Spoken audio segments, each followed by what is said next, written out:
നമുക്കിന്ന് simple flower design ബൂട്ടാസ് എങ്ങനെയാണ് ചെയ്യുന്നതെന്ന് നോക്കാം. അതിനായിട്ട് ഞാൻ ഇങ്ങനെ ആദ്യം ഒരു ലൈൻ വരച്ചു, പിന്നെ ഓപ്പോസിറ്റ് സൈഡിൽ ഒരു ലൈൻ വരച്ചു, പിന്നെ റൈറ്റിലോട്ടും ലെഫ്റ്റിലോട്ടും ഒരു ലൈൻ വരയ്ക്കുക, സെൻറ്ററിലൊരു ലൈൻ വരയ്ക്കുക.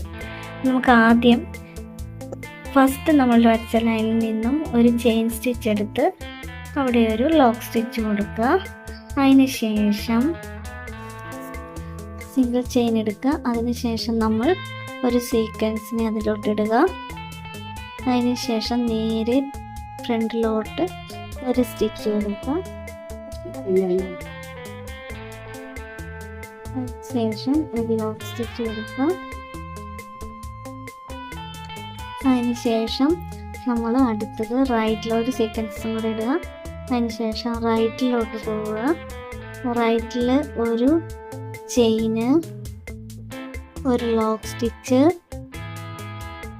പിന്നെ നമ്മൾ ഒരു സീക്വൻസ് ഇടുക. നേരെ റിവേഴ്സ് വരിക.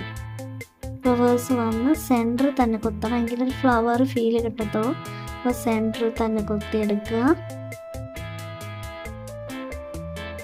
ത്രെഡ് ഒത്തിരി നമ്മളിങ്ങനെ വലിഞ്ഞൊന്നും കാണാൻ പാടില്ല, അതായത് നീളത്തിലൊന്നും കാണാൻ പാടില്ല. നമ്മളൊരു ഫ്ലവറാണ് ചെയ്യുന്നത്, അപ്പം അതിൻ്റെതായ രീതിയിൽ തന്നെ നമ്മളിത് ചെയ്യണം.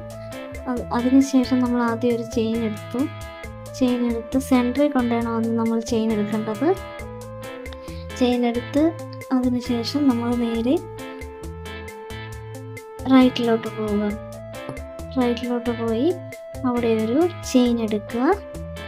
ചെയിൻ എടുത്തതിന് ശേഷം ഒരു ലോക്ക് സ്റ്റിച്ച് കൊടുക്കണം. ലോക്ക് സ്റ്റിച്ച് കൊടുത്തിട്ട് നമ്മൾ അടുത്തതായിട്ട് അടുത്ത സീക്വൻസ് ഇടണം. അടുത്ത സീക്വൻസ് ഇട്ട് നമ്മൾ വീണ്ടും ബാക്കിലോട്ട് റിവേഴ്സ് വരിക. റിവേഴ്സ് വന്നു, റിവേഴ്സ് ഒരു ചെയിൻ എടുക്കുക. സെൻറ്ററിൽ വന്ന് വേണം ചെയിൻ എടുക്കാൻ. സെൻറ്ററിൽ ഒരു ചെയിൻ എടുത്തു. സെൻറ്ററിൽ ഒരു ചെയിൻ എടുക്കുക. ചെയിൻ എടുത്ത് ഫ്രണ്ടിലോട്ടൊരു ലോക്ക് സ്റ്റിച്ച് എടുക്കുക. അതിന് ശേഷം നമുക്ക് അവിടെ കേട്ടിട്ട് സ്റ്റോപ്പ് ചെയ്യാവുന്നതാണ് കേട്ടോ.